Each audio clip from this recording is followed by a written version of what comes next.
Hello, Scots fans, and welcome to today's broadcast on mcscots.com. We're joined by Maryville College women's basketball assistant coach C.J. Dake. C.J., a local player that played here at Maryville College. Tell us about how that experience was as a player.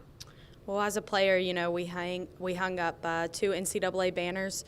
I got to play under Coach Truvillion for 2 of those years as my head coach, and we did some really good things and built onto the tradition that the MC Lady Scots have here. This is your first year as an assistant coach.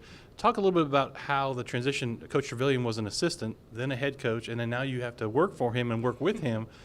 Tell about that development.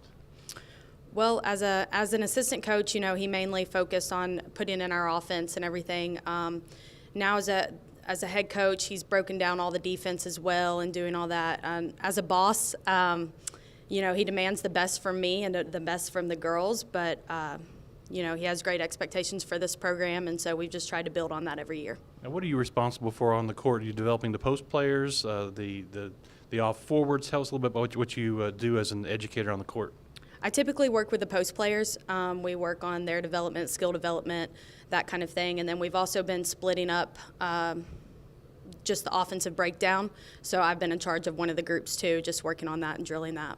The last few years we had a lot of key seniors that graduated that contributed as well. What do you bring to the program as an alumni? Would it be passion or whatever it is for the program to want to be successful? Well, one edge that I think I have is that I played in this system. I ran the same plays that the girls are running now and that type of thing. So that's some knowledge that I bring, and I've had people try and defend it certain ways, and I've kind of seen those schemes and all of that.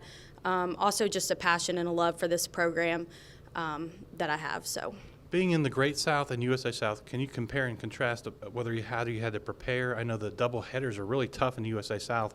Talk a little bit about the two conferences. Well, with the USA South, the doubleheaders have been tough. Managing minutes is something that's changed a little bit from the GSAC. You've had to do that a little differently. One good thing with that is we break down defense so intensely in practice that we're kind of prepared for whatever. So scouting has been a little bit different than it was in the GSAC. Just the minute management and the preparation has been somewhat of a transition. Last question, we get some underclassmen, 6-footers in the post. What a luxury that is as a coach. How do you see their development over the last couple of years? Absolutely. It is a luxury. They've both come in and work a lot in the summer, gotten a lot better and learned to be stronger with the ball. Kelsey Brown, Lindley Dunn, both have put in a lot of extra hours, and I think that that's going to be really big for us in the future. They continue to work, they've learned the system, and they've been leaders on the floor. Well, congratulations on a first year as an assistant, and we look forward to the conclusion of the USA South schedule. Get ready to watch some exciting basketball on mcscots.com.